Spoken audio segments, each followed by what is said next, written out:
నామంలో తండ్రి దేవుని స్తోత్రాలు కూడొచ్చిన సహోదరి సహోదరులకు పేరు పేరు అందరికీ వందనాలు. వేళ మన సహోదరి కాంతమ్మ గారు ప్రభువును నిందించారు. వారికి చక్కటి సేవలు అందించినటువంటి కుటుంబం, తద్వారా రక్షణ పొందిన కుటుంబం. వేళ ముందుగా పద్మ గారు, ఆకాశం పద్మ గారు ఆ దేవుడి సన్నిధిలో ఉన్నారు. వారికి ప్రత్యేక వందనాలు తెలియజేస్తున్నామండి. పద్మ గారు, మీరు చింతించకూడదు. అమ్మ నడిచిన మార్గంలో మీ అక్క చెల్లెలందరూ కలిసి అమ్మతో వచ్చినట్టుగా దేవుడి సన్నిధికి రావాలి. దుఃఖపడకూడదు. తెచ్చేదంటే ఆమె భక్తురాలు, ఆత్మ ఆమె భద్రపరుచుకుంది, ఆమె విశ్రాంతిలో ఉందని వాక్యం చెప్తుందండి. అలా నమ్మాలి కదా, అదే దుఃఖపడకూడదు.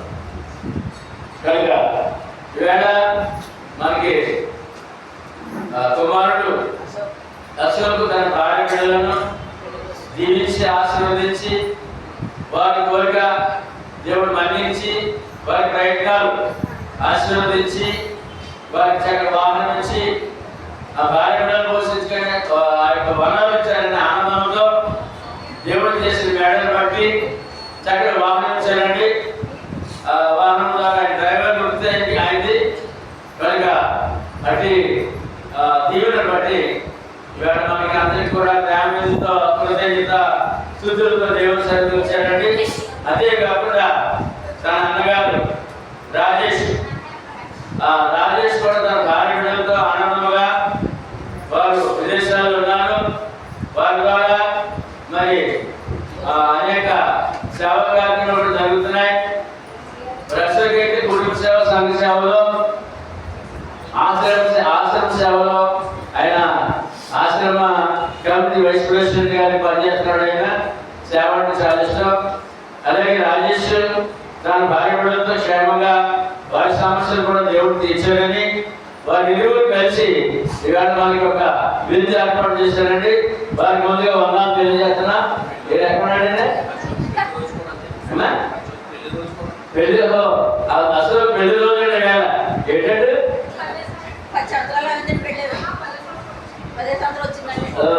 Very good. మంచి శుభవార్తలు వచ్చారండి. చాలా సంతోషం. ముందుగా కిషోర్ వచ్చి కీర్తన 66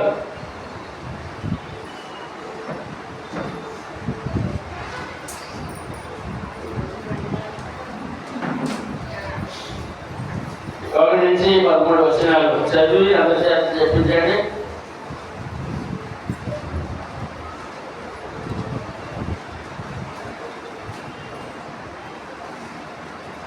కీర్తన రాసిన గ్రంథం 14 66 అధ్యాయము 1 నుంచి 13 దాకా చదువు. 14 దాకా చదువుతాను. సర్వలోక నివాసులారా దేవుని గూర్చి సంతోష గీతము పాడుడి. ఆయన నామ ప్రభావం కీర్తించుడి. ఆయనకు ప్రభావము ఆరోపించి ఆయనను స్తోత్రించుడి. ఇలాగూ దేవునికి స్తోత్రం చెల్లించుడి. నీ కార్యములు ఎంతో భీకరమైనవి. నీ బలాతిశయమును బట్టి నీ శత్రువులు లొంగి నీ యొద్దకు వచ్చెదరు. సర్వలోకము నీకు నమస్కరించి నిన్ను కీర్తించును. నీ నామమును బట్టి నిన్ను కీర్తించును. అందరూ చెప్పలేదు. దేవుని ఆశ్చర్య కార్యములను చూడాలండి. నరుడు ఎడల ఆయన జరిగించు కార్యములను చూడగా ఆయన భీకరుడై ఉన్నాడు. ఆయన సముద్రమును నిండిన భూమిగా చేశాడు. జనులు కాలినడకచే దాటిరి. అక్కడ ఆయన యందు నేను సంతోషించింది.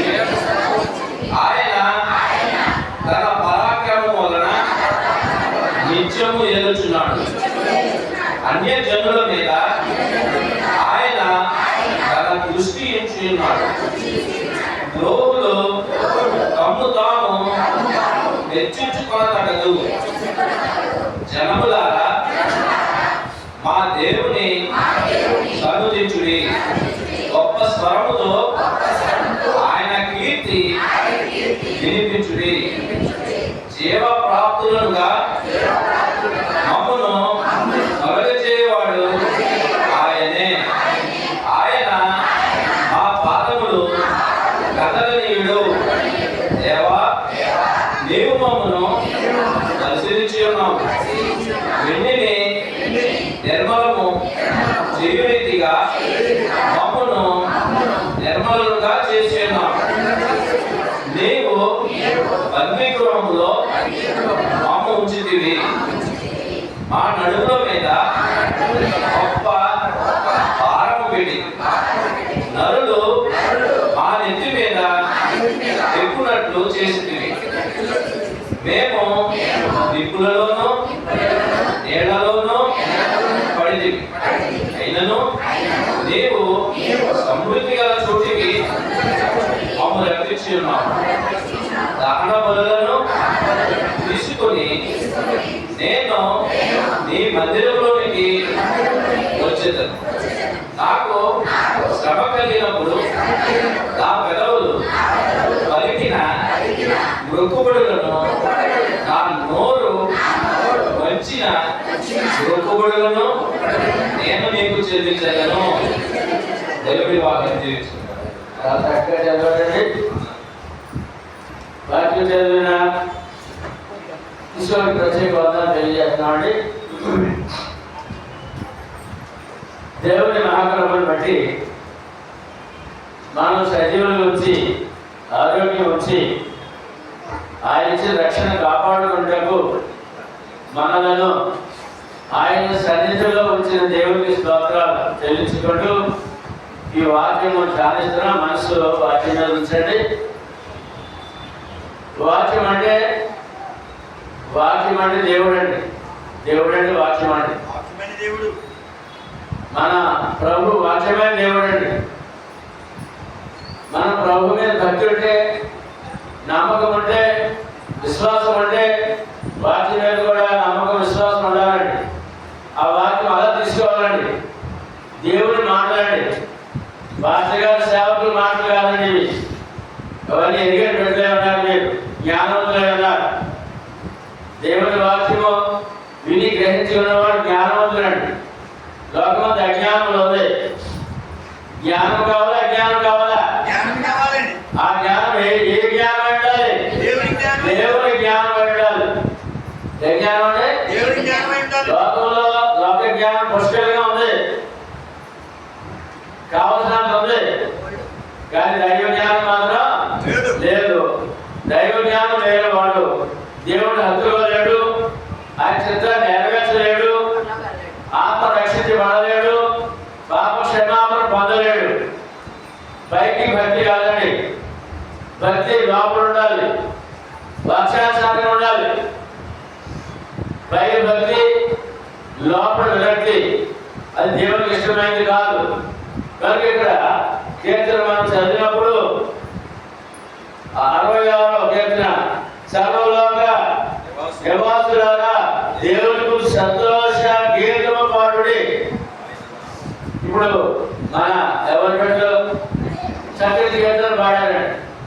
సంతోషముగా ఆయన కీర్తించాలంటండి. కీర్తనీయుడు అయిన కీర్తన దేవుడు చాలా ఇష్టం అండి. ఎందుకంటే అనుక్షణము దేవదూతలు పాడుతుంటారండి. ఆయన చుట్టూ దేవదూతలు కూడి పాడుతుంటారండి, కీర్తిస్తారండి. ఏమండి, నా కీర్తన దేవుడు మాకు ఇచ్చాడండి. మానవులకి అనుదినం కీర్తిస్తారండి. యెషయా గ్రంథంలో 6వ అధ్యాయంలో మనకి 1 నుంచి చూసినట్లయితే మనకి అక్కడ తెలుస్తుందండి. దేవదూతలు రాజనీయ వృత్తి నొందిన సంవత్సరమున అత్యున్నతమైన సింహాసనమందు ప్రభువు ఆసీనుడై ఉండగా నేను చూచితిని ఆయన చొక్కాయి అంచులు దేవాలయమును నిండుకొని ఆయనకు పైగా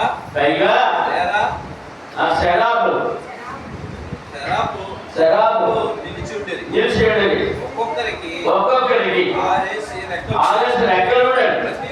ప్రతివాడు 2 రెక్కలతో తన ముఖమును రెండింటితో తన కాళ్ళను కప్పుకొనుచు రెంటితో ఎగురుచుండెను. వారు సైన్యములకు అధిపతియగు యెహోవా పరిశుద్ధుడు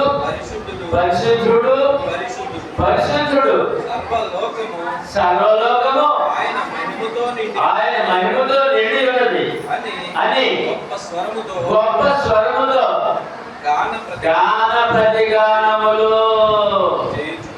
అమ్మా కీర్తన అవుతారు మందగాలండి దేవదూతలు అంటే అనుదినము అనుక్షణము దేవదూత చేత కీర్తించబడే దేవుడు మన ప్రభు. ఆ కీర్తన మనకి ఇచ్చాడు దేవుడు. మనకేం చేయాలి? ఏం చేయాలి? కీర్తన పాడాలా? కీర్తించాలా? ఆయన్ని ఇంకో పాట చెప్తాం. లోక సువార్త 2వ అధ్యాయము 12-13 వచనాల్లో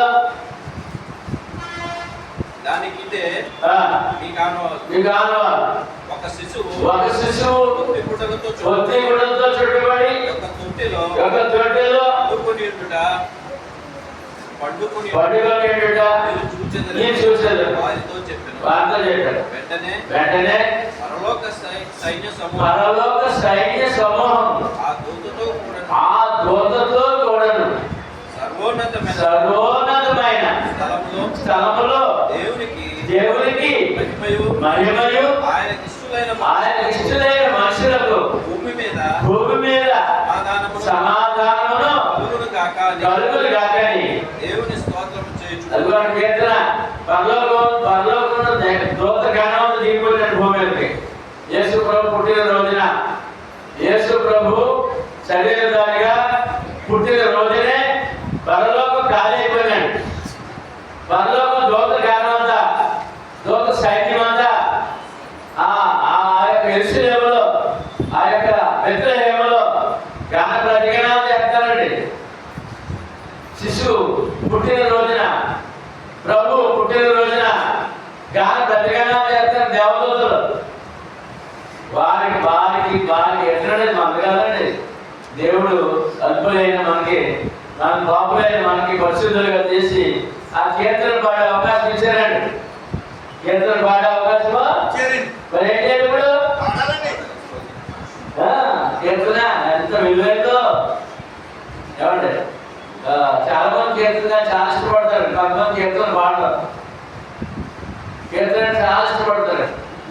ఎందుకంటే ఆయన ఇష్టమైన సంగతి చూద్దాం. ఇప్పుడు 8వ వచనము 68లో జనులారా మా దేవుని సన్నిధించుడి గొప్ప స్వరముతో ఆయన కీర్తి నిలిపించుడి. ఏంటంటే ఆయన కీర్తిని చాటమంట. ఆయన కీర్తిని ఘనతను చాటడం. ఆయన కీర్తి వినిపించుడి గొప్ప స్వరముతో. నేను అంచంగా పాడారు మీరు కీర్తనప్పుడు తీసి మాట్లాడండి. మనకి ఎంత స్వరం దేవుడితే అంత దేవుడికి ఇవ్వాలండి. ఏమంటే ఒకసారి పాడండి. యేసయ్య నామం పాడదాం. యేసయ్య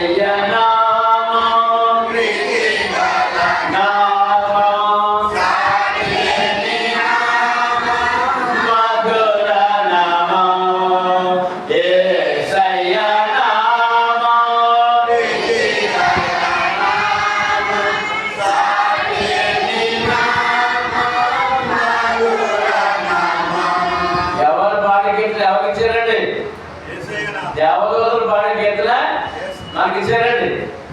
మనం ఏం చేద్దాం ఇప్పుడు? కీర్తనలతో. అందుకని ఆరాధన మొట్టమొదటి ప్రార్థనలు ఉండాలి, తర్వాత కీర్తనలు ఉండాలి, కీర్తనలు పాడాలి. వేళ నేను దేవుని కీర్తించే రోజు ఆదివారం. ఒక సువార్త కూడానికి వస్తే నేను దేవుని కీర్తించే రోజు, నేను దేవుని కనపరిచే రోజు, ఒక సహోదరుని కుటుంబాన్ని బలపరిచే రోజు అని ఆనందంతో ఆ సేవ చేయాలండి. 9వ వచనం, జీవ ప్రాప్తులుగా మమ్మను కలుగజేయవాడు ఆయనే, ఆయన మా పాదములు కదలనీయుడు. తొట్టిల్లకుండా ధైర్యముగా ఆనందము నడిపించే దేవుడు అని చెప్పి కీర్తిస్తున్నాడండి దావీదు భక్తుడు. తర్వాత దేవా, నీవు మమ్మల్ని పరిశీలించి ఉన్నావు, వెంటనే నిర్మూలన చేయు రీతిగా మమ్మల్ని నిర్మూలన చేసి ఉన్నావు. ఏమంటే వెండిని శుద్ధి చేస్తారు. ఒక కంసాలి వెండిని బంగారు శుద్ధి చేసినట్లుగా, వెండిని బంగారు శుద్ధి చేసినట్లుగా మన పాపము శుద్ధీకరించిన దేవుడండి. మన జీవితాన్ని నిర్మూలన చేశాడండి. కల్మషం లేదండి, కల్మషం పాపం కడిగేశాడండి. అటువంటి పవిత్రతను మనకు దేవుడు ఇచ్చాడండి అని కీర్తిస్తున్నాడండి ఆ భక్తుడు. ఏమండి తర్వాత కొన్ని కష్టాలు, భారాలు భక్తులైనప్పుడు మన మీద ఉంటాయండి. ఇస్రాయేల్ ప్రజలకు కొన్ని కష్టాలు, భారాలు ఉన్నాయండి. వాటి గురించి కూడా మాట్లాడతాడు. ఏమనంటే 11వ వచనం, నీవు బందీగృహములో మమ్మల్ని ఉంచితివి, మా అడుగుల మీద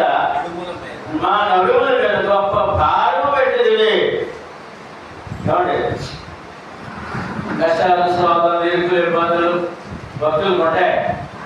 ఎందుకంటే దేవుని యొక్క చిత్తాన్ని అడిగినప్పుడు సాధారణ చోటు చేసుకుంటాడు. సాధారణ కూలిపోతాడు మన జీవితంలో. కష్టాలు, దుఃఖాలు అవి వచ్చేస్తాడు. అటువంటి సమయంలో ఏమండి ఆయన 12వ వచనంలో, నరులు మా నెత్తి మీద ఎక్కినట్లు చేసింది, మేము నిప్పులలోనూ నీళ్ళలోనూ పడితిని. కష్టాలు అలవాటంటే నిప్పులు నీళ్లు ఏదో పడిపోయినట్టుగా కష్టాలు, వార్తలు, తుఫాన్లు, అగ్ని ప్రమాదాలు ఏమంటాయంటే కష్టాలు. అలా వచ్చేది అటువంటి కష్టాలు వస్తాయి సాధారణంగా మన జీవితంలో ప్రవేశిస్తే. అప్పుడు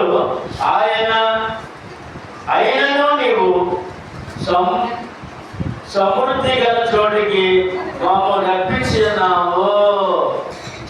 ఇన్ని కష్టాల నుండి, శోధన నుండి తప్పించి ఏమంటే ఆశీర్వాదకరంగా, జీవితాన్ని తృప్తికరంగా, సమృద్ధిగా చేసే దేవుడిగా ఉన్నాడు. కష్టాలను తొలగించే దేవుడిగా ఉన్నాడు. ఆశీర్వదించే దేవుడిగా ఉన్నాడు. సమృద్ధిగా జీవితాన్ని సమృద్ధిగా చేసే దేవుడిగా ఉన్నాడు. కష్టాలు తప్పించే దేవుడిగా ఉన్నాడు. సాధారణ వల్ల కష్టాలు, శ్రమలు ఏమంటే ఇతరులు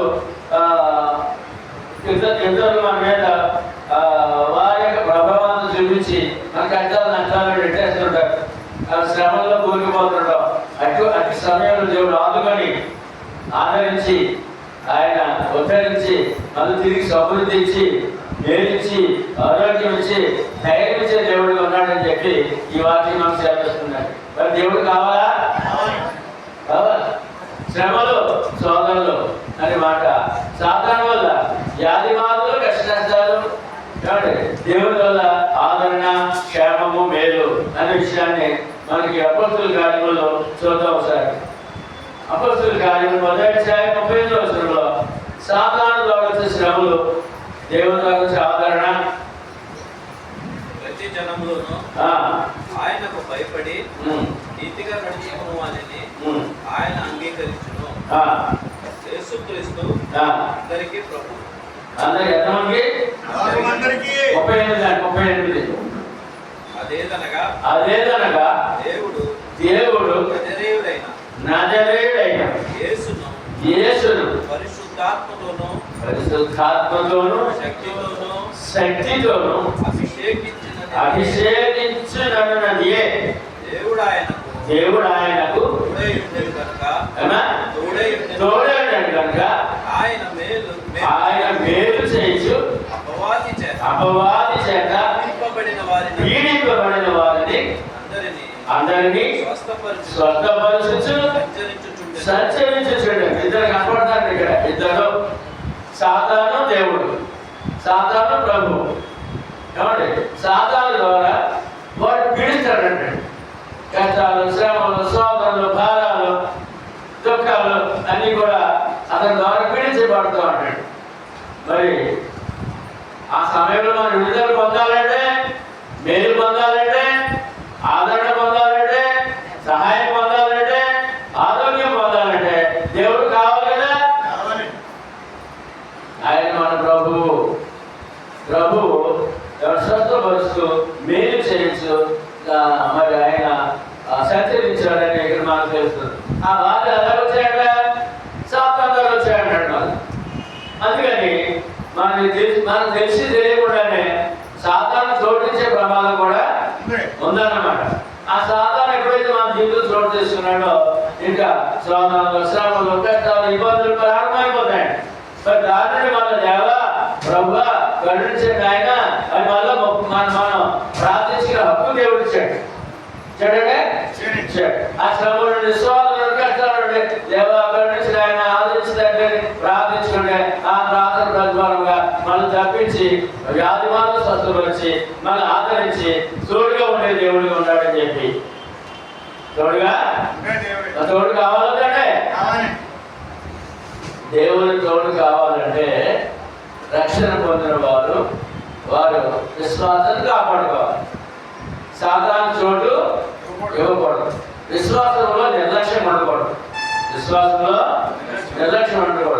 మీరు ఇక్కడ సంఘంలో పాడిన కీర్తనలు మీరు పాడుతూ ఉండాలి. ఆ పరిపాటల్లో ఆయన గృహంలో ఖాళీ ఉన్నప్పుడు, పరిపాటు చేస్తున్నప్పుడు విన్న వాక్యము మళ్ళా జ్ఞాపకం చేసుకుంటూ ఉండాలి. సాతాన్ని దానికి చేరడం, ఎందుకంటే ఆయన కీర్తిస్తున్నాం, ఆయన వాక్యం ధ్యానిస్తున్నాం ఈ మధ్యలో. అతను చూడటం సాతానికి చూడటంలా పడిపోతాడు. అతను పారిపోవాలంటే నువ్వు ఖచ్చితంగా విశ్వాసంతో విన్న సంగతులు ధ్యానిస్తూ ఉండాలి, విన్న సంగతులు కీర్తిస్తూ ఉండాలి. అనుక్షణం కూడా ఆయన మీద మనసు ఉండాలి. ఆయన మీద మనసు ఉన్నట్టయితే సాధారణ చూడడంలో ఏమంటే మన మీద అతను ప్రయోగించే ఆ ప్రమాదాలు, కష్టాలు, నష్టాలు దూరం అవుతాయి. మనం ఆయన రెక్కల చాటున భద్రంగా ఉంటాం. రెక్కల చాటున భద్రంగా ఉంటాం అనే విషయాన్ని మనకి ఈ వాక్యం తెలియజేస్తుంది. కనుక 14వ వచనంలో నాకు శ్రమ కలిగినప్పుడు ఎవరైనా మా జీవితంలో శ్రమలు ఉన్నాయి కదా. ఏమంటే నాకు శ్రమ కలిగినప్పుడు నా పెదవులు పలికిన మొక్కుబడులను నా నోరు వసించిన మొక్కుబడులను నేను నీకు చెల్లించేదను. ఇదిగోండి ఇక్కడ అశోక్ ఈ విధంగా వచ్చాడండి. ఆయన చాలా సోదరులు పడ్డాడు. వాహనం కోరుకుంటే వాహనం వచ్చిందన్న మాట కానీ ఇంకా అనేక సమస్యలతో సతమవుతూ ఉన్నాడు. లక్షల రూపాయలు కావాలి. అప్పుడు కానీ ఆ వాహనం తీసుకునే అవకాశం లేదు. దానికి వాహనం రానప్పుడు లక్షలు కావాలి. అందుకని ఈ శ్రమలో బాధలో మాట్లాడుతున్నాడు. ఏమంటే నాకు దేవుడు సమస్యలను సమకూర్చి సమస్యలు తీర్చినట్లయితే నేను సంఘానికి ఒక ప్రేమ విందుతో ఫోటో ఏర్పాటు చేసుకుంటా అన్నారు. ఆయన మొక్కుకున్నాడు. ఆ నోటి మాటతో మొక్కుకున్నప్పుడు ఖచ్చితంగా నెరవేర్చాలి. ఆ మొక్కులు తీర్చే దేవుడుగా ఉన్నాడు ఆయన. మొక్కులు తీర్చే దేవుడు. నువ్వేం కోరుకున్నావో, ఏం అడుగుతున్నావో, ఆ సమస్య ఏంటో తీర్చడానికి దేవుడు సిద్ధంగా ఉన్నాడు. అడగడానికి నువ్వు సిద్ధంగా ఉన్నావా? చెప్పాలి. అడగడానికి నువ్వు సిద్ధంగా ఉన్నావా? అంటే ప్రార్థన చేస్తున్నావా? మన కోరిక చేస్తున్నావా? వాక్య ప్రకారం అని ఇక్కడ ఆ భక్తుడు అంటున్నాడు, నాకు శ్రమ కలిగినప్పుడు నా పెదవులు పలికిన మొక్కుబడులను, నా నోరు వచించిన మొక్కుబడులను నేను నీకు చెల్లించేదను.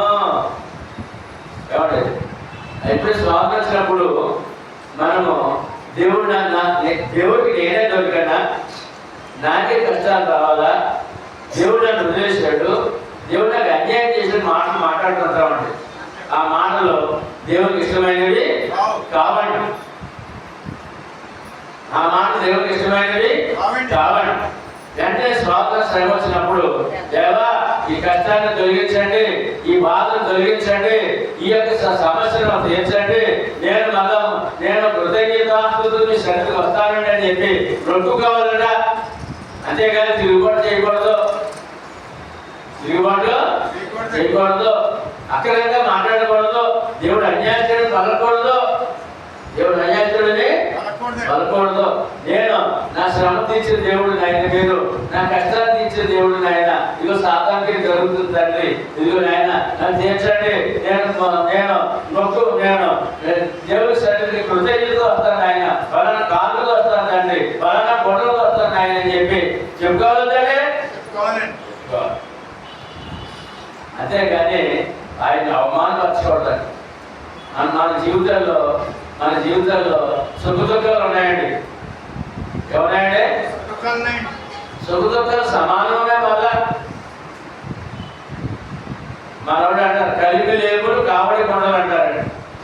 కలిమి లేములు కావడి కొండలు, ఆ రెండు కావడి ఆ రెండు ఉట్లు, ఆ ఉట్టిలో ఉన్నటువంటి ఆ యొక్క బిందులు ఏమంటే లేదా బరువు, ఆ రెండు అంటే కలిమి లేమంటండి. ఆ రెండు ఏంటండి? కలిమి లేక ఎలా ఉన్నాయండి? జతగా ఉన్నాయండి, ఒకే కావడి ఉన్నాయండి, ఒకే కావడి అంటే ఒకే కావడి ఉన్నాయండి, సమానం ఉన్నాయండి. ఒకటి బరువు అవుతుంది, ఒకటి తేలిక అవుతుంది, ఒకటి తేలిక అవుతుంది, ఒకటి బరువు అవుతుంది. సర్దుకుంటాడు వాళ్ళు. ఏం చేయాలంటే ఎవరు సర్దాలి? నువ్వు సర్దుకోలేవు. ఎవరు సర్దాలి? దేవుడే సర్దాలి అనే విషయాన్ని. అందుకని ఏం చేయాలంటే దేవుడు అన్యాయస్తులను చెప్పడానికి నీకు నువ్వు భక్తుడు ఆ మాట నీతో వచ్చిందంటే చాలు. ఆ మాట నీకు వచ్చిందా నీ విశ్వాసం అంతా మరి గాల్లో కలిసిపోతుంది అన్నమాట. చూద్దాం యాకోబు పత్రిక, యాకోబు పత్రిక మొదటి అధ్యాయము 12 శోధన సహించువాడు సహనం ఉండాలంటే శోధన సహించేవాడు ధన్యుడు. అతడు శోధనకు నిలిచిన వాడే ప్రభువు తన్ను ప్రేమించు వారికి వాగ్దానము చేసిన జీవ కిరీటం పొందును. ఒకసారి శోధన శ్రమ వచ్చినప్పుడు అంటే ముందు సహనం కావాలంటే సహనము. ఆ సహనంలో ఏమండి విశ్వాసం కాపాడుకుంటాం. విశ్వాసం కాపాడుకుంటే దేవుడిని ప్రార్థిస్తాం, దేవుడిని అడుగుతాం, ఈ సమస్య చేశాడు ఆయన, మీరున్నారు, నాకు ఎన్నో చేశారు, ఇది కూడా చేయగలరు, నీకు అసాధ్యమైనది ఏది లేదని చెప్పుకోగలం అన్నమాట. అది సహనం. ఏమండి అందులో సమస్య తీర్చి ఈ విశ్వాసాన్ని బట్టి ఆ యొక్క పరలోకం ఇచ్చే వరానికి, ఆ యొక్క జీవ కిరీటాన్ని కూడా నిన్ను సిద్ధపరుస్తున్నాడు దేవుడు. ఇక్కడ శరీర కార్యాలు నెరవేరుస్తున్నాడు, అసలు అవసరాలు తీస్తున్నాడు దేవుడు. మళ్ళీ నేను ఆ జీవ కిరీటం వైపు నడిపిస్తున్నాడు. సహనము అంత విలువైంది అన్నమాట. మనకి సోదరులు శ్రమలు ఉన్నాయి, సుఖాలు ఉన్నాయి, దుఃఖాలు ఉన్నాయి. సుఖం వచ్చినప్పుడు కూడా సుఖంగా ఉన్నప్పుడు అన్నీ ఉన్నా దేవుడు మర్చిపోతాడు మానవుడు. ఎవరు అన్ని ఎక్కువ కష్టాలు సోదరులు ఉన్నా దేవుడు మర్చిపోతాడు. మరి సహనం ఏది, విశ్వాసం ఏది, దేవుడు ప్రయాణం ఏది? అందుకని ముందుగా ఆయన ఇలా చెప్తాడు, సహనం కలిగి ఉండండి.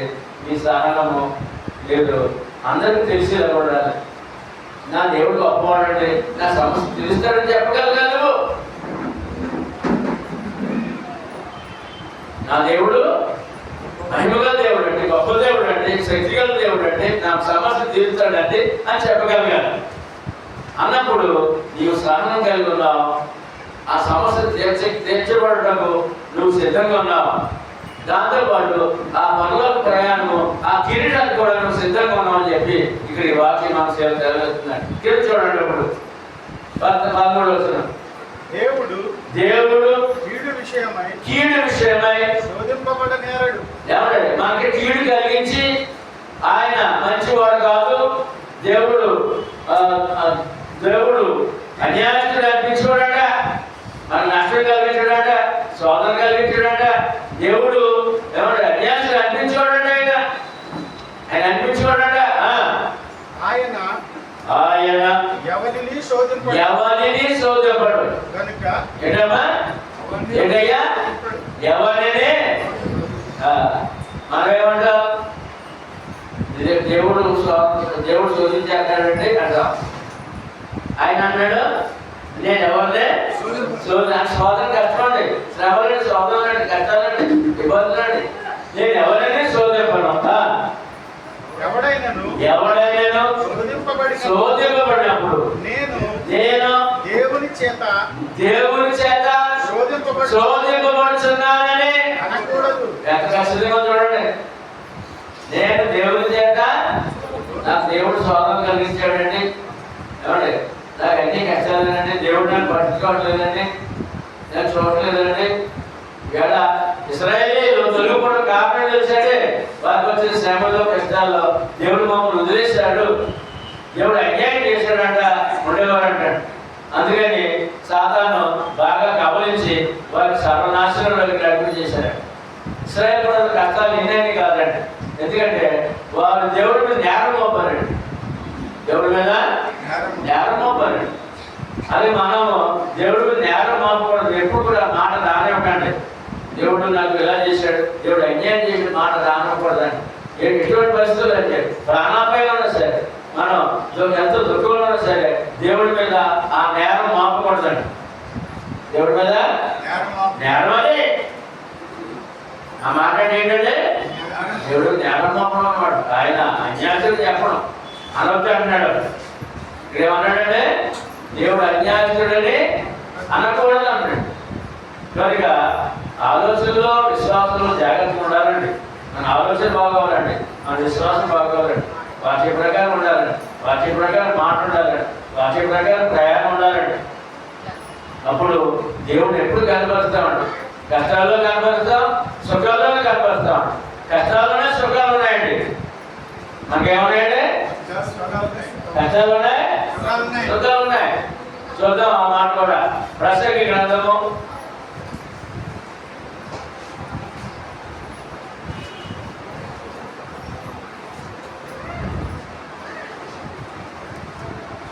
7:14 సుఖదినమందు సుఖముగా ఉండము, ఆపద్దినమందు యోచించుము. తాను చనిపోయిన తరువాత జరుగు దానిని నరులు తెలిసి కొనకుండునట్లు దేవుడు సుఖ దుఃఖములను అమ్మా ఏమన్నాయంటే సుఖ దుఃఖములు జతగా ఉన్నాయంట. ఎప్పుడు సుఖంగా ఉన్నా దేవుడిని పట్టించుకోవడం, ఎప్పుడు కష్టాలు ఉన్నా దేవుడిని పట్టించుకోవడం. ఏమండి అనుకున్నది నెరవేరినా దేవుడు పట్టించుకోవడం, అనుకున్నది నెరవేరకపోయినా దేవుడు పట్టించుకోవడం. మరి ఎలాగప్పుడు చెప్పండి, ఎలాగ అన్ని సమయాల్లో ఎలాగమ్మా దేవుడు నేను ఆశీర్వాదం వచ్చినా కష్టంలో వచ్చినా అన్ని సమయాల్లో కొంచెం కష్టం దేవుడు ఇచ్చాడు అనుకున్నావేమో, అన్ని సమయాల్లో నీ రక్షణ కాపాడుకోవాలి.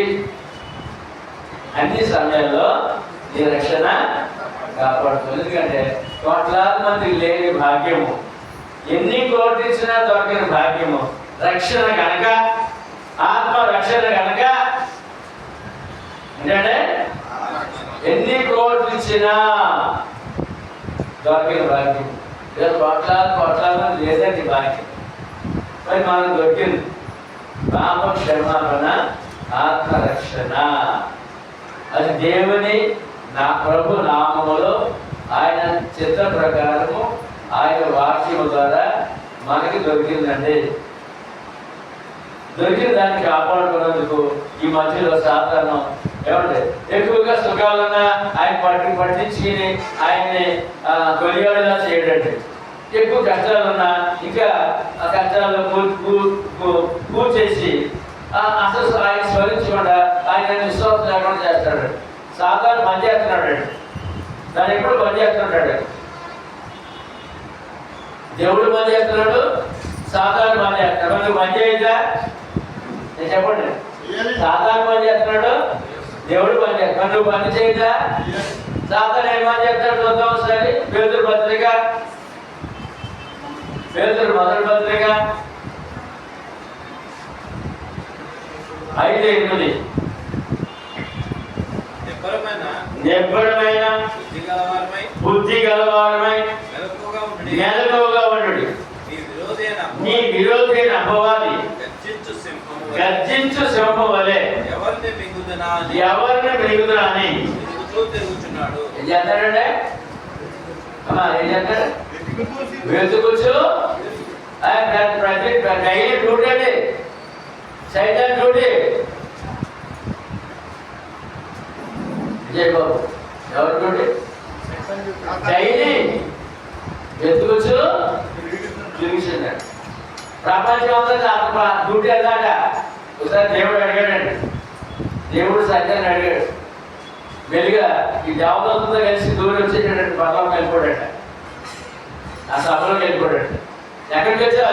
ఎక్కడికి వచ్చావు అన్నాడు దేవుడు. భూలోకంలో అటు ఇటు తిరుగుతూ వచ్చాడట. భూలోకంలో అటు ఇటు తిరుగుతూ వచ్చాడట. మరి మా భక్తుడు యోగుడు తెలుసా? నాకు తెలియకపోవడం ఏంటి అన్నాడు.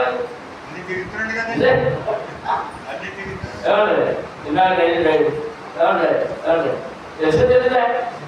తెలుసు. యోగులు తెలుసా? నాకు తెలియకపోవడం ఏంటి అన్నాడు. కనుక అతను ప్రతిరోజు తన డ్యూటీ చేస్తాడండి. ఎవరు విశ్వాసం ఉన్నారా? దేవుడు దేవుడు అంటున్నారా? రక్షణ పొందున్నారా? వాళ్ళ రక్షణ ఎలాగా కబలించాలి? రక్షణ పొందడం ఉన్నాడా? రక్షణ దేవుడు అనకుండా, సత్యం అనకుండా, ప్రభు అనకుండా చేయాలి. సృష్టి వైపు నడిపించాలి, కష్టాలు నడిపించాలి, దేవుడి మీద దూషించేలా చేయాలి. అది అతని డ్యూటీ. అతను రోజు పని చేస్తాడండి. అలాగే ప్రభు కూడా పని చేస్తాడండి. ఎలా చూద్దాం చూసి లోకస్ వార్త సైతాన్ పని చూసాం. మరి యేసు ప్రభు పని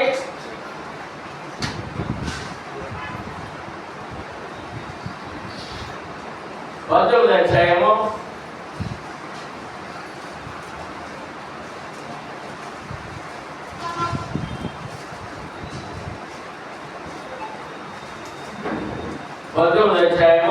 10వ వచనం. నశించిన దానిని వెతికి రక్షించుటకు మనుష్య కుమారుడు యేసు ప్రభు ఆయన పని చేస్తారంట. నశించిన ఆత్మ రక్షించడానికి ఆయన తిరుగుతాడంట. ఏ ఆత్మ రక్షించబడకూడదు, రక్షించబడదు, నాశనం అయిపోవడం సాతాను తిరుగుతాడంట. ఎవరు చూడుద్దాం?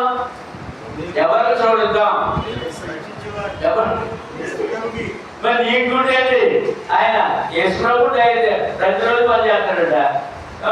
సాధారణ ప్రతిరోజు పని చేస్తాడు. యేసు ప్రభు పని ఏంటంటే ఆత్మ రక్షిద్దామనంట, నశించిపోయి ఆత్మ రక్షించాలంట. సాధారణ పని ఏంటంటే ఎవరు మిగుదామో ఎవరు ఆత్మహత్యతో తిరుగుతాడంట.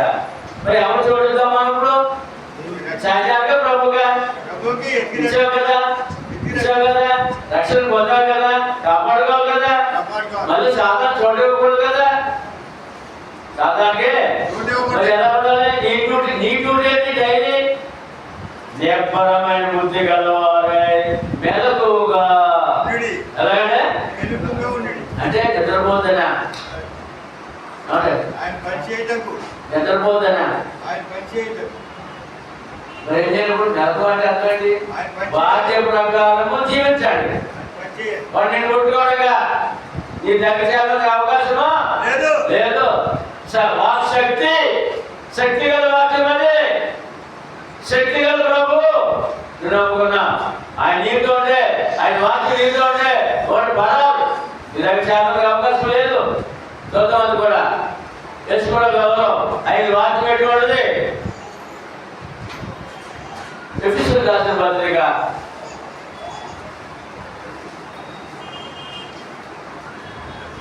6:10 తొదక ప్రభువు యొక్క మహాశక్తిని బట్టి ఆయన యందు బలవంతులై ఎలా ఉండాలి మనం? మన నమ్మిన ప్రభు ఎవరు? అమ్మా శక్తిమంతుడు అందరూ చెప్పాలండి. ఈ వాక్యం చదివాం కదా, చదివాం కదా. యేసు ప్రభు ఎవరు? మహాశక్తిమంతుడు. నీకు అండగా ఉన్నాడు, తోడుగా ఉన్నాడు, రక్షకుడుగా ఉన్నాడు. నీ రక్షకుడు, నా రక్షకుడు, మహాశక్తిమంతుడు. అప్పుడు నువ్వెలా ఉండాలి? ఆయన నమ్మిన భక్తురాలు ఎలా ఉండాలి? కుమార్తె కుమార్తె కుమార్తె కుమారుడు ఎలా ఉండాలి? ఎలా ఉండాలండి? ఏ బలం? వాక్య బలముతో, ఆత్మ బలముతో, ఆత్మ బలముతో నిర్భరమైన బుద్ధి గలవారే మెలకువగా వాక్ శక్తితో, దైవ శక్తితో సాతాను యొక్క క్రియ జరగకుండా ధైర్యంగా బలంగా నిలబడాలి. తిరుగులేక అయ్యి బాబోయ్ అంట కాదు, తిరుగులేక కాదు, బలముగా ధైర్యముగా నిలబడాలి. ఎందుకంటే అతను రోజు పనిచేస్తున్నాడు, నీ చుట్టూ తిరుగుతున్నాడు, నా చుట్టూ తిరుగుతున్నాడు. నువ్వు ఎలా ఉండాలి? పడిపోవడం నిలబడాలా? ఎవరి పక్షాన్ని నిలబడాలి? ఎవరితో నిలబడాలి? ఎవరితో? ప్రభుతో. ఎవరితో? వాక్యముతో. వాక్యం ఎంత అవసరమో చూడండి. వాక్య విలువ. వాక్యం ఏమైంది ఇప్పుడు అని అంటే యాకోబు పత్రిక 1:21 ఆయన మహాశక్తిమంతుడు. వాక్యం ఏమైంది? మరి ఆయన మాట ఏమైంది? అందుచేత సమస్త కల్మషమును విర్రవీగుచున్న దుష్టత్వము మాని లోపల నాటబడి మీ ఆత్మలను రక్షించుటకు శక్తి గల మనం నమ్మిన వాక్యం ఎటువంటిదండి? మన నమ్మిన ప్రభు ఎటువంటి? శక్తి గల దేవుడు. ఆయన వాక్కు శక్తి గల వాక్కు. ఈ వాక్యం ఎందుకు? ప్రభు ఎందుకు? ఈ శక్తి గల ప్రభు ఎందుకు నీకు? ఈ శక్తి గల వాక్యం నీకు ఎందుకు? నాకెందుకు అంటే ఆత్మ రక్షించుకుంటకు. ఎందుకంటే కేవలము శరీర కుటుంబ అవసరాల వరకే కాదని దేవుడు. కేవలము ఈ మాట బాగా అయ్యా, కేవలము శరీర కుటుంబ అవసరాల వరకే కాదండి దేవుడు. నీ ఆత్మ రక్షించబడాలని దేవుడు కావాలండి. నీ పాపము శుద్ధీకరించిన దేవుడు కావాలండి. నీ ఆత్మను ఎల్లప్పుడూ రక్షిస్తూ ఆయన పరలోకి నడిపించేందుకు ఆయన సిద్ధంగా ఉన్నాడండి. నువ్వు సిద్ధంగా ఉన్నావా? కేవలం లేకపోతే భౌతికంగా ఆలోచిస్తున్నావా? కుటుంబ పరంగానే దేవుడి గురించి ఆలోచిస్తున్నావా? నీ ఆత్మరక్షణ గురించి దేవుడి పక్షాన ఆలోచించగలుగుతున్నావా? అది ప్రశ్న. కుటుంబ పోషణకి ఆయన ఆధారం, కుటుంబ అవసరాలకి ఆయన ఆధారం, మన ఆరోగ్య భాగ్యానికి ఆయన ఆధారము, ఆత్మ రక్షణ కొరకు ఆయనే ఆధారం. రెండు కావాలా? ఒకటే కావాలా? అమ్మా అందరూ చెప్పాలి నాకు.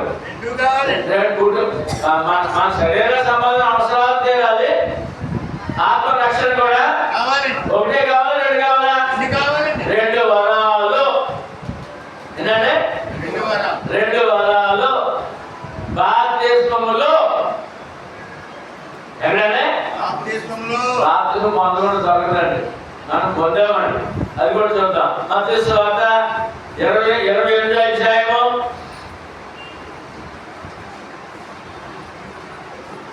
మత్తయి సువార్త 28వ అధ్యాయము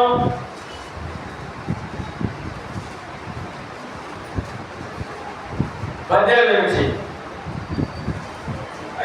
అయితే యేసు వారి యొద్దకు వచ్చి పరలోకమందును భూమి మీదను నాకు సర్వాధికారం ఇయ్యబడినది.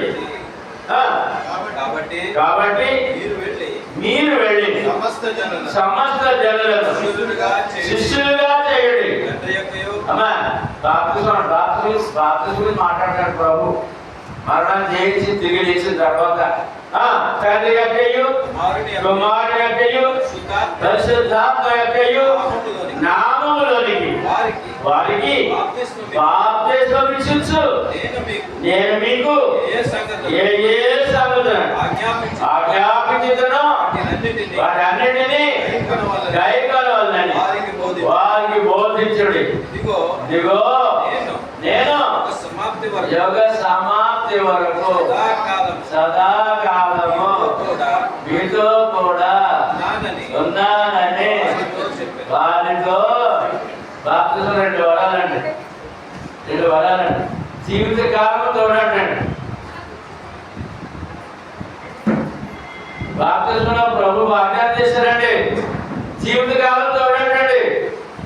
ఎందుకలా ఎవరికి వాళ్ళు పెన్షనాలు రక్షణ పొంది ఎవరికి వాళ్ళే ఎవరు తోడుగా ఉండరండి.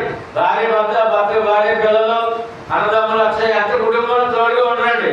జీవితకాలం తోడుగా ఉండదు ప్రభు అండి. జీవితకాలం తోడేవారండి ప్రభు అండి. అది బాప్తిస్మం వాగ్దానం అండి. రెండోది ఆత్మకి. శరీరానికి ఏమో జీవితకాలం తోడుగా ఉండాలండి. ఆత్మకి సదాకాలము. ఎందుకనమండి ఆత్మకు చావలేదండి. ఆ ఆత్మ గురించి నీవు నేను ఆలోచించాలండి. ప్రభు నమ్మితే లోటే ఉండదండి. ప్రభు నమ్మని వారు కూడా క్షేమం అన్నారండి. ఎందుకంటే దేవుడు లోకం ఎంతో ప్రేమించాడండి. ప్రభు నమ్మితే ఇంకా గొప్ప ఆదరణ అండి. కుటుంబ పరంగా ఈ అవసరాల పరంగా ఆయన ఆదరణ కలిగి ఉన్నాడు. ఎందుకంటే ఒక వాగ్దానం ఉందండి శరీరానికి. అదే నమ్మి వన్ సైడ్గానే లోకం మిగిలిపోయిందండి. క్రైస్తవ లోకం చూద్దాం. అది కూడా ఒక వాగ్దానం అండి. ప్రభు వాగ్దానం అండి. మార్క్స్ వార్త 9:23. ప్రభు నమ్మడం వల్ల నష్టం కాదు, లాభం అండి, ఆశీర్వాదం అండి. అందుకు యేసు నమ్ముడు నీ వలన అయితే నమ్మువారికి సమస్తము అదిగోండి వరం. ఇది ప్రభు నమ్మితే ఆశీర్వాదం అండి. అన్ని సాధ్యమేనండి. నీ అవసరాలు తీరుతాయండి. అది చాలా మరి చాలా అర్థమైందమ్మా నా మాట. యేసు ప్రభు అన్నారండి, ఒక ఆయన తన బిడ్డను తీసుకుని దెయ్యం బట్టి అనారోగ్యం క్షీణించిపోతున్న బిడ్డను తీసుకుని క్షీణ దశ నరక యాతన పడతాడు బిడ్డతో. ఏమండి అతను దెయ్యం పట్టినప్పుడు అగ్గిలో పడిపోతాడట, నీళ్ళలో పడిపోతాడట, అతను కాయలేకపోతాడు, ఉండే కొద్ది క్షీణించిపోతాడు, ఆరోగ్యం క్షీణించిపోతుంది. ఆ బిడ్డకు తండ్రికి బెంగ ఉంది. యేసు ప్రభు వారు ఈ యొక్క స్వస్థత వరాలు ఇస్తున్నాడని చెప్పి వారు వెతుక్కొని వచ్చాడు బిడ్డను తీసుకుని. యేసు ప్రభు కనపడలేదు, శిష్యులు కనపడ్డారు. శిష్యులు అడిగాడు. శిష్యులు ఆ యొక్క కార్యం చేయలేకపోయాడు, ఆ బిడ్డను స్వస్థపరచలేకపోయాడు. ఈ సమయంలో ఈ సందర్భంలో ప్రభు వారు వచ్చారు. మళ్ళా కావాలని వస్తే ఆయన దగ్గర తీసుకెళ్ళాడు ప్రభు దగ్గర. ప్రభా ఈ శిష్యుల దగ్గర తీసుకొచ్చాను, నా బిడ్డ ఇక్కడ అవస్థలో ఉన్నాడు అని అంటే, ఎప్పటి నుంచి ఈ అవస్థ? భార్య నుంచే పడతాడు బాబు, మేము చాలా నలిగిపోతున్నాడు బాబు, మీకు ఏమైనా మీ వలనైతే ఎలా అడిగాడంటే, ఏమైనా మీ వలనైతే మాకు సహాయం చేయమంటే. అంటే ఇక్కడ కూడా అనుమానం ఉంది, కానీ అనుమానంతో అడుగుతున్నాడు. అప్పుడు ఆయన ఏమన్నాడంటే, నమ్ముంటే నీ వలన అయితే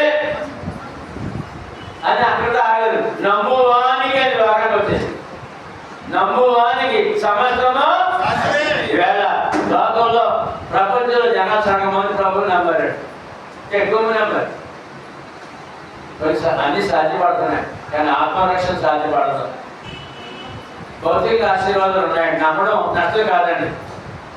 యశ్వరం నమ్మడం నష్టమంటే మరి ఆత్మరక్షణ వద్దా? రెండో వారం ఉంది కదా, అంటే బాప్తిజంగా రావాలి, అది వాక్యపరంగా రావాలి, సువార్తపరంగా బాప్తిజం పొందాలి, ఆత్మ కూడా రక్షించుకోవాలి, శరీరము ఆత్మ నీకు ఉన్నాయి కనుక 2 వరాలు పొందాలి. 2 వరాలు మనం ఏం చేసినప్పుడు 2 వరాలు పొందాం. అందరూ చెప్పగలరా? చెప్పగలమండి. లక్ష్మి ఎందుకు పొందాం? 2 వరాలు రా. ఈ వరం ఎవరికి వాళ్ళు సొంతం అండి. భర్తకి, భార్యకి, పిల్లలకి సంబంధం లేదు, ఎవరికి వాళ్ళకే. రక్షణ సొంతం కనుక మరి మనము 2 వరాలు పొందాం కదా. మరి వంశీయుడిగా మనం ఆలోచన చేసా, కుటుంబ పరంగా చాలు, నాకు ఈ మేలు జరిగి చాలు, ఈ యొక్క అవసరం తీర్చే చాలు అనుకుంటావా? ఈ ఆత్మరక్షణ కొరకు, ఆ కిరీటం కొరకు నువ్వేం ప్రయాణం చేయవా? చెప్పండి. అందుకని ఇక్కడ మనం కూడా ఎలా ఉన్నామో వాక్యం చెప్తూ చూద్దాం ఒకసారి. చాలా మంది ఎలా ఉన్నారో. కొరింథీయులకు రాసిన పత్రిక, మొదటి పత్రిక 17-19. ఈ జీవిత కాలము మట్టుకే మనము క్రీస్తునందు నిరీక్షించు వారమైన మనుషులందరికంటే దౌర్భాగ్యులమై ఉందము. ఎవరికి? మనకంటే. ఈ వాక్యం మనకే. ఈ జీవిత కాలం మట్టుకే నేను బ్రతికుండగా నాకు, నా భర్తకు, నా భార్యకు, నా పిల్లలకు క్షేమం ఉంటే చాలు. ఇంకా దేవుడు పనిలేదు ఇంకా అని భౌతికంగా ఆలోచిస్తున్నావా? అలా నమ్ముతున్నావా? నీవు అటువంటి విశ్వాసం ఉంటే నీవు దేవుడిచ్చే భాగ్యాన్ని కోల్పోయావు.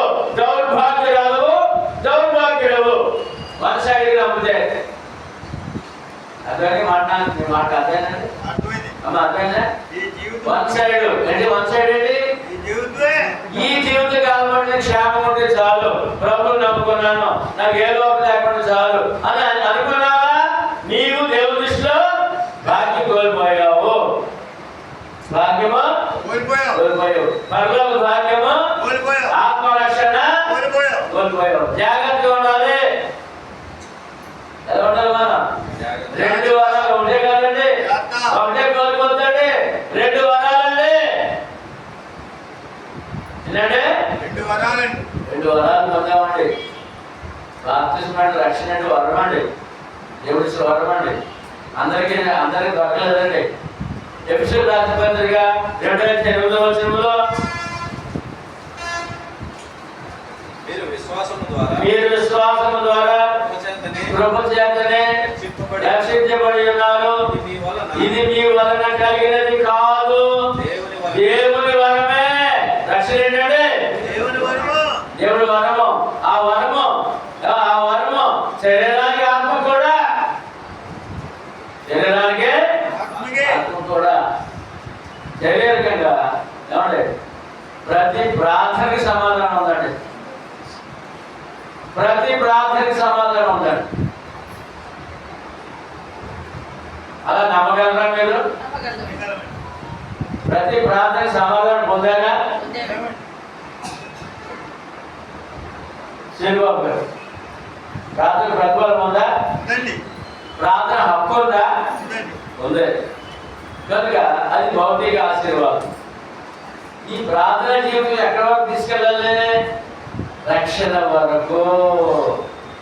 ఎక్కడంటే రక్షణ వరకు, ఆత్మ రక్షణ వరకు కూడా ఈ యొక్క విశ్వాసాన్ని కాపాడుకోవాల్సిన అవసరత ఉంది. కనుక మన ఆలోచన ఎప్పుడు కూడా శోధనలు, శ్రమలు, ఇరుకులు, ఇబ్బందులు వచ్చినప్పుడు వన్ సైడ్గా ఆలోచించకండి. తీర్చే దేవుడు అండి. సమయం పడుతుందండి. ప్రతిదానికి సమయం ఉందండి. ఏముందండి? ప్రతిదానికి సమయము ఉందండి. శ్రమ శోధన వచ్చినప్పుడు సాధారణ చోటు ఇవ్వదండి. ఆయన మీద భారం వేద్దామండి. ఎవరిదా? ఆయన మీద భారం వేద్దామండి. ఎందుకంటే పూర్వకాల భక్తులు ఆయన మీద భారం వేసి నడిచారండి. ఎలా చేశారంటే బ్రతుకుడు పిలిస్తే చావైతే అలాగండి. అది ధైర్యం అండి. వాడు సేవ చేయగలిగారండి. ఆ రక్షణ మనకు వచ్చిందండి. వాడు అంత ధైర్యంగా నిలబడ్డారండి. ప్రభు పక్షాన ధైర్యంగా నిలబడ్డారు. అందుకని ఇవాళ ఆ రక్షణ వెలకట్లేని రక్షణ కాబట్టి ఆ యొక్క ఆత్మకు శాశ్వత జీవితము, శరీరానికి తోడు, ప్రభు తోడు మనకు దొరికిందని వేళ వారి సేవను బట్టి. కాబట్టి అందుకని మన ప్రయాణం ఎలా ఉండాలంటే ఏదో లాభం కలిగినప్పుడు అనుకుని జరిగినప్పుడు దేవుడు కాదండి. మన సంఘంలో చాలా మంది భౌతికంగా ఆలోచించి వారికి కార్యాలు జరగనందున, త్వరగా జరగనందున మళ్ళీ సంఘాన్ని విడిచిపెట్టి వెళ్ళిపోయిన చాలా మంది ఉన్నారండి. కార్యం జరిగినప్పుడు మన దేవుడు చాలా గొప్ప దేవుడు అండి అని చెప్పి నాతో చెప్పిన వాళ్ళు ఉన్నారండి మన సంఘంలో.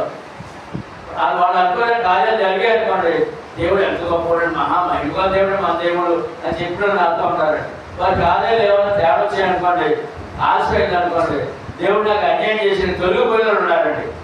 వాళ్ళు ఏమైనారండి? ఇప్పుడు దౌర్భాగ్యులే ఉన్నారండి.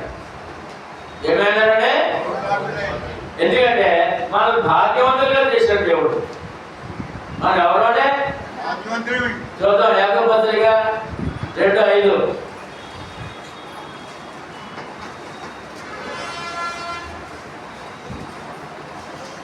నా ప్రియ సహోదరులారా, ఆలకించుడి. ఈ లోక విషయంలో దరిద్రులైన వారిని విశ్వాసముందు భాగ్యవంతులుగాను, నన్ను ప్రేమించు వారికి విశ్వాసంలో ఆ విశ్వాసి దేవుని దగ్గర ఏమేమి అంటారంటే భాగ్యవంతులట. ఇప్పుడు ఎవరు మనం చెప్పండి, మనం ఎవరు? ఎవడే మనలో ఒక ఆర్థిక వారసులము. ప్రతి విషయాన్ని దేవుడు అడిగే హక్కు. మన తండ్రి సృష్టికర్త, మన తండ్రి. మరి ఇప్పుడు గెలవా మరి ఎవరు? మన తండ్రి ఎవరండి? మన తండ్రి ఎవరు? సృష్టికర్త, ఐశ్వర్యవంతుడు, భాగ్యవంతుడు, వారి కుమారుడు. చదవండి మళ్ళీ. నా ప్రియ సహోదరులారా, ఆలకించుడి. ఈ లోక విషయంలో దరిద్రులైన వారిని విశ్వాసమందు ప్రభు నమ్మకపోతే వాడు ఎటువంటివాడండి? ప్రభు నమ్మకపోతే ఎటువంటివాడండి? 10 మేడలు ఉన్నాయి, 10 కార్లు ఉన్నాయి, బ్యాంక్ డబ్బు ఉంది, అయినా దరిద్రుడట దేవుని దృష్టిలో. మరి మీరు మేడల ముందే లేవు, మరి మాకు ఎవరు? చదవండి. భాగ్యవంతులుగాను, నన్ను ప్రేమించిన వారికి తాను వాగ్దానం చేసిన రాజ్యమునకు వారసులుగాను ఉండుటకు దేవుడు ఏర్పరచుకొనలేదా? ఎందుకంటే ఎవరు ఏర్పడింది? భూలోకంలో దేవుని దృష్టిలో భాగ్యవంతులంట. దేవుని దృష్టిలో భాగ్యవంతులంట. ఆయన రాజ్యంలో పౌరులు అనమాట. ఆయన రాజ్యంలో పౌరులు అనమాట. పరలోక ఆస్తికి వారసులు అనమాట. నమ్మచ్చా? అబద్ధమా? దేవుడు చెప్తే అబద్ధం నిజమంటే. ఇంకో మాట చూద్దాం. కొరింథీయులకు రాసిన పత్రిక 9వ అధ్యాయము 1వ కొరింథీ.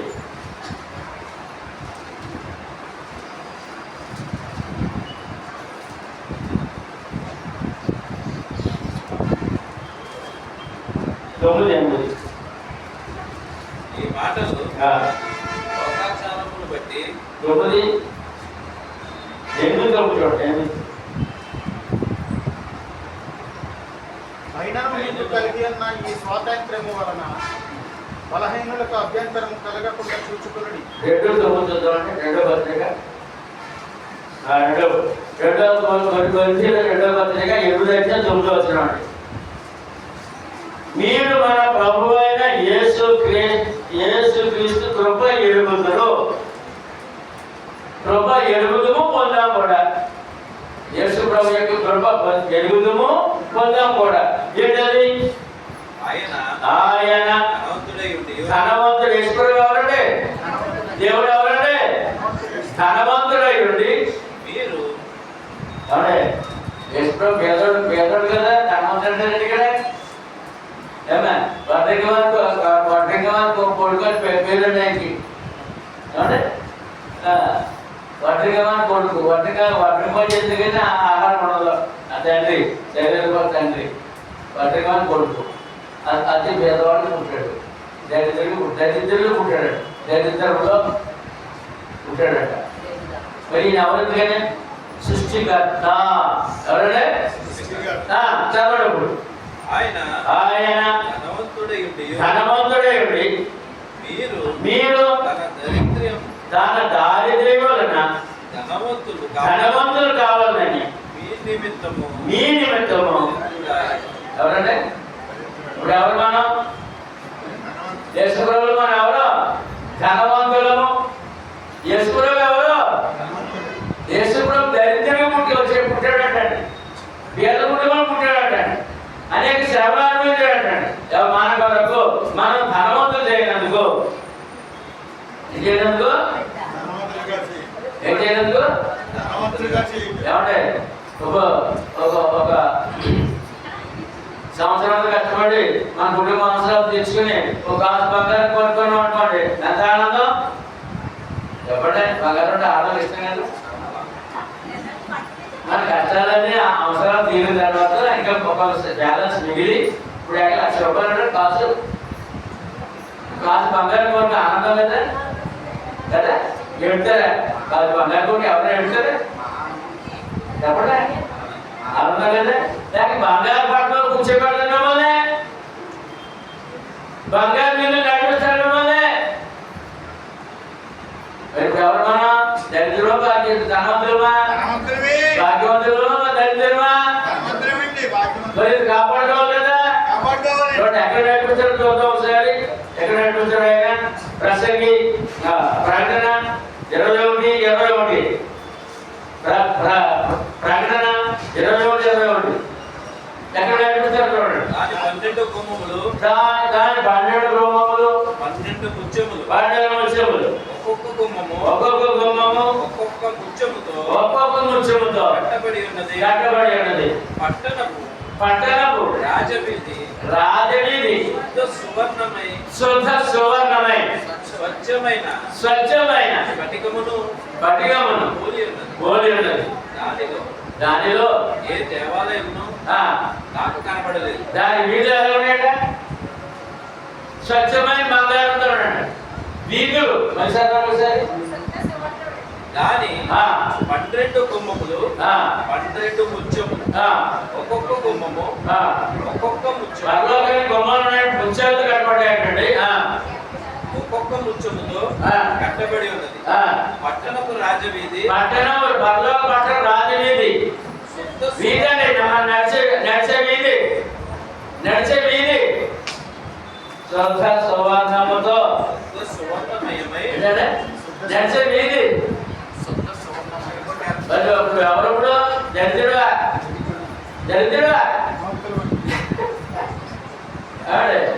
మనకే పెద్ద వచ్చినప్పుడు రెడ్ కార్పెట్ అంటారు. మా మామ మర్చిపోయిన నాన్న ఉన్నాడు, ఆ నాయకుడిని, ఆ గొప్పని ఏదో మళ్ళీ రాజేస్తారు, నడాలంటే పువ్వులు వేస్తారు. ఏమేస్తారా? మరి గులాబీ పూలు నడిపిస్తారు, రెడ్ కార్పెట్ నడిపిస్తారంట గొప్పని. ఇప్పుడు యాక్చువల్గా మనల్ని బంగారు వీధులు నడిపిస్తారంట. ఇప్పుడు దరిద్రుడు ధనవంతుడువా? భాగ్యవంతుడు పేదవాడువా? ఎవరికి రైతుడు అంటే ప్రకటన 3:4 చూడండి.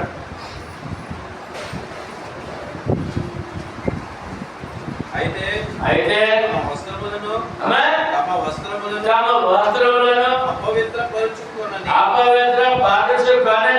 కొందరు సార్దీసులో నీ నీ యందు ఉన్నారు. వారు వారు అర్హులు కనుక ధన్యులు కనుక అర్హులు కనుక అర్హులు కనుక తెల్లని వస్త్రములు తెల్లని వస్త్రములు ధరించుకొని నాతో కూడా సంచరించెదరు. ఎక్కడ ఎక్కడ అన్న ఎక్కడ నడిచే వీధి ఎక్కడ? ఆ వీధులేంటి? ఎవరితో నడవాలంట? ఎవరితో? మరి నువ్వెవరప్పుడు పేదోడువా, దరిద్రుడువా, దరిద్రురాలువా? ఇప్పుడు రాజకీయ నాయకులు ఉన్నాడండి, ముఖ్యమంత్రితో కలాలంటే వాడు ఏదో బోగుడు పనిచేయడండి, ఏం లేనుడు ఆయన నన్నది పోతుందండి. అలాగే ధనవంతులై ఉండాలండి, వాడు భాగ్యవంతులై ఉండాలి, బాగా సంపన్నులై ఉండాలి, గొప్ప గొప్ప బిరుదులతో ఉండాలి. అతనితో నడవాలంటే కొన్ని కోట్లు ఖర్చు పెట్టాలి.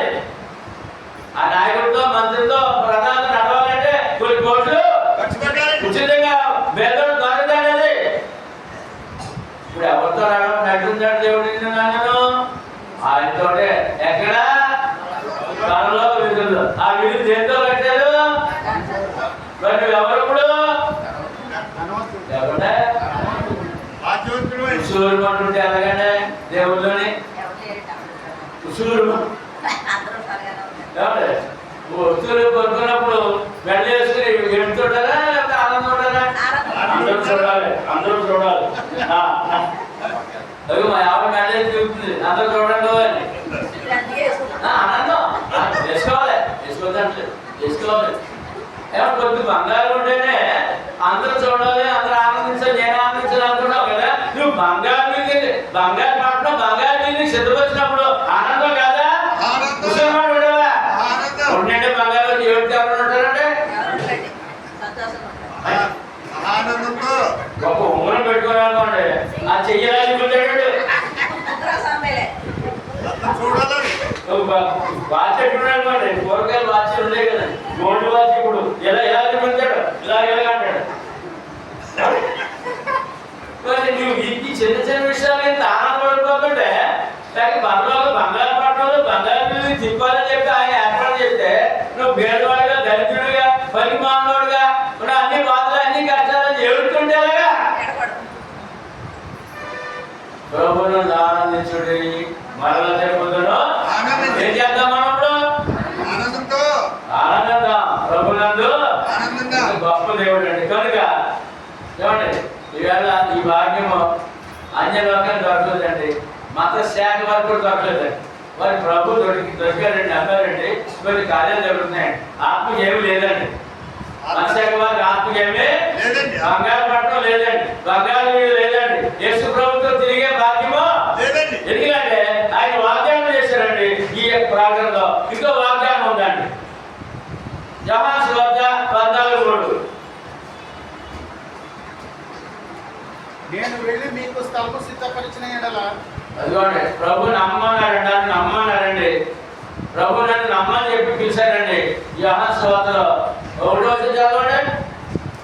మీ హృదయంలోకి కలవరపడనీయుడి దేవుని యందు విశ్వాసం ఉంచుచున్నాను, నా యందును విశ్వాసం ఉంచు. యేసు ప్రభు నన్ను నమ్మని చెప్పారు కదండి, చెప్పారు కదా, చెప్పారు. నమ్మితే ఏముందంట? మీరు నమ్మితే ముందు నమ్మితే ఏం చెప్పారు? ముందు నమ్మితే ఏం చెప్పారు? కష్టంలో ఉన్న వారికి సమస్తం సాధ్యం చెప్పారు.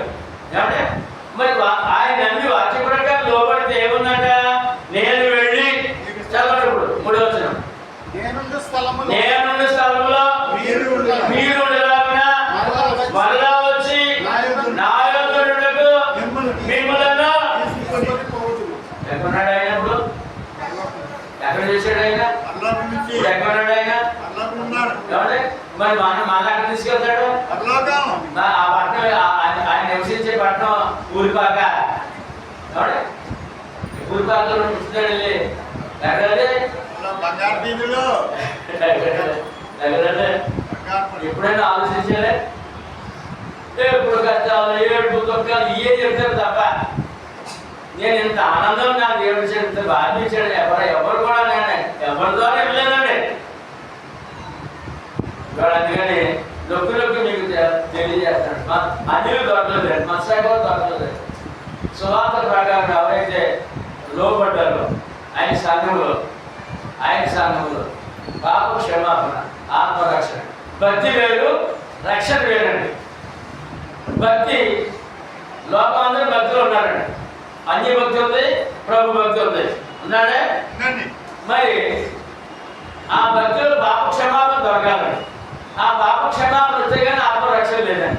ఆత్మరక్షణ వస్తే కానీ నీ భౌతికంగా ఆత్మీయంగా వరాలు పొందిన వాడు కాదండి. వరాలు పొందిన వాడు ఈ వరాలు ఏంటంటే ఆయన బంగారు పట్టణాన్ని తీసుకెళ్తారండి. ఆ ఇంతకు ముందు చదువు సహనం కాకుండా జీవకిరీటం అన్నారండి. ఇంకో మాట ఏమో తెలుసండి, బంగారు సింహాసనం అంటాడు. ఏంటంటే సింహాసనం ప్రకటన 3:21. ఎన్ని దాచిపెట్టాడు మనకి. ఇదిగో నేను తలుపు నొద్ద నిలిచుండి తట్టుచు 21. నేను జయించి నా తండ్రితో కూడా ఆయన సింహాసనమునందు కూర్చుండి ఉన్న ప్రకారం జయించిన వారిని నాతో కూడా నా సింహాసనమునందు కూర్చుండనిచ్చారు. ఎక్కడమ్మా ఆయన సింహాసనం సింహాసనం ఉందండి. ఏముందండి? సింహాసనం కిరీటం ఉందండి. మామూలు కూర్చోబెట్టరు. ఏమన్నా ఎవరైనా సన్మానం చేసేవాడుకోండి, అలా కూర్చోబెట్టే కూర్చోబెట్టాలి. ఎందుకన్నా మరి ఒక పోదండ, ఒక సాలువా, ఇంకేమన్నా గిఫ్ట్ చేతులు పెట్టి ఏం చేద్దాం? సింహాసనం కూర్చోబెట్టి జీవకిరీటం పెడతాడట. ఇన్ని దాచి పెడితే ఉసూరుమంటుంటే ఎలాగండి? వచ్చా దేనికి భయపడొద్దండి. సమస్యలు వస్తే రానే ఉండేది. జయశాలి మనకు ఉన్నాడండి. ఎవరండి మనకుండా? జయశాలి యేసు ప్రభు. ఎవరండి? ఏముంటే రానే ఉండే, ఆయన తీర్చేవాడు ఉన్నాడు. ఏమండి? నిన్ను అందరిలో తీర్చేవాడు ఉన్నాడు. అందలం ఎక్కడంటే సింహాసనం మీద. ఏమండి? రాజవీధుల్లో బంగారు తిప్పుతాడంట. నేనుండి స్థలంలో ఈ మాట నమ్మకపోతే మన విశ్వాసము వ్యర్థము. ఎప్పుడు పెడుతూ కూర్చుంటాం. కష్టాలు వచ్చినప్పుడు ఆ కష్టాలు లీనం అయిపోతాం. కష్టాలు కలిసిపోతాం. దేవుడికి దూరం అయిపోతాం. కష్టాల్లో కలిసిపోకూడదు. కష్టాలు జయించాలి. ఆయన పక్షాన నిలబడాలి. ఎందుకంటే ప్రతి కుటుంబంలో ఏదో స్వాదం ఉంటుంది, ఏదో బలహీనత ఉంటుంది, ఏదో సమస్య ఉంటుంది, ఏదో మరణం ఉంటుంది. తప్పదండి. ఏ కుటుంబాన్ని విడిచిపెట్టదు. కానీ నువ్వు ప్రభులో ఉన్నావు. నువ్వు ధైర్యంగా ఆయన పక్షాన్ని నిలబడాలి. ఎందుకంటే నేను ఒక అందం వ్యక్తిగా ఆయన సిద్ధంగా ఉన్నాడు. నువ్వు సింహాసనం కూర్చోబెట్టడానికి ఆయన సిద్ధంగా ఉన్నాడు. పరలోకంలో ఆయన తెప్పడానికి సిద్ధంగా ఉన్నాడు. ఆయన ఉండే స్థలంలో కూర్చోబెట్టడానికి సిద్ధంగా ఉన్నాడు. నువ్వు సిద్ధంగా ఉన్నావా? కష్టాల్లో కోల్పోయి ఆయన వదిలేని సిద్ధంగా ఉన్నావా? ఆయనతో ఉండడానికి సిద్ధంగా ఉన్నావా? విడిపెట్టడానికి సిద్ధంగా ఉన్నావా? ఏం చేద్దాం? ఎక్కడికి వచ్చారు? ఎక్కడికి వెళ్ళారు? ఎక్కడ తీసుకెళ్తారు? ఈ ఆఖరి మనం చదువుతూ ముగించుకున్నాం. చాలా అమూల్యమైన విషయాలు కదా. ఎందుకంటే వీళ్ళ ఫోటో ఏర్పాటు చేసుకున్నారు. భౌతికంగా కాదు, ఆశీర్వాదం ఆత్మీయంగా కూడా ఉన్నాయని మనం చెప్పడందుకును, వారిలో మనం నేర్చుకున్నందుకును, అన్ని లోకానికి బాధ్యత లేదని, యేసు ప్రభు నమ్మితే మేలు ఉన్నాయని, కానీ ఆత్మరక్షణ లేదని, సువార్త ప్రకారం అయితేనే ఆత్మరక్షణ పాప క్షమాపణ ఉందని, అప్పుడే పరలోక గౌరవుడని, అతను భాగ్యవంతుడని, ఎవరంటే భాగ్యవంతురాలని, ఇన్ని సంగతులు వాక్యం ద్వారా దేవుడు అందిస్తున్నాడు. కనుక యేసు ప్రభు ఎక్కడికి వచ్చారు, ఎక్కడికి వెళ్ళారు, మళ్ళా వచ్చి ఎక్కడ తీసుకెళ్తారు అనే విషయం మనం చూద్దాం. యోహాను సువార్త 1వ అధ్యాయము 3వ అధ్యాయము 11వ వచనం. మరియు పరలోకము నుండి దిగి వచ్చిన వాడే. అందరూ చెప్పండి. మరియు పరలోకము నుండి దిగి వచ్చిన వాడే. అనగా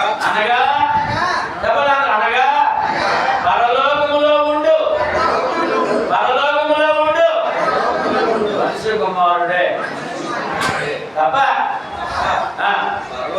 పరలోకమునకు అందరూ చెప్పండి, పరలోకమునకు ఎక్కిపోయిన వాడు ఎవరునో లేరు. ఇప్పుడు వరకు పరలోకం వెళ్ళిన వాళ్ళు ఎవరు లేరంటాడు. పరలోకం యేసు ప్రభు పరలోకం వెళ్ళారంటాడు. పరలోకం వచ్చి రక్షణ పొంది కాపాడుకుంటే నిన్ను తీసుకెళ్ళి పరలోకం కూర్చోబెడతాడు. ఏం చేద్దాం అప్పుడు? రక్షణ కాపాడుకుందాం, వదిలేద్దామా? కాపాడుకుందామండి. అందరూ ఒకే మాట చెప్పాలన్నా, రక్షణ కాపాడుకుందాం, వదిలేద్దామా? రక్షణ కాపాడుకుంటే ప్రభుత్వం ఉంటాం, లేదంటే సైతాన్ని ఉంటాం. ఎక్కడ ఉంటాం? ఎక్కడ ఉంటాం? లోకంలో అన్ని లోకము ప్రభు నమ్మి భౌతిక ఆశీర్వాదాలు కోరుకుని మతశాఖగా ఉన్నవారు కొన్ని అనుభవించినప్పటికీ సైతాన్ని కూర్చుంటారు. నువ్వేం పర్వాలేదు దేవుడితో కూర్చుంటావు. అది కావాలా వద్దా? కాపాడుతున్నావా? రేపు చేద్దామా? మీ అందరూ ఉందాం. చాలా కట్టుబడి ఆనందం వచ్చి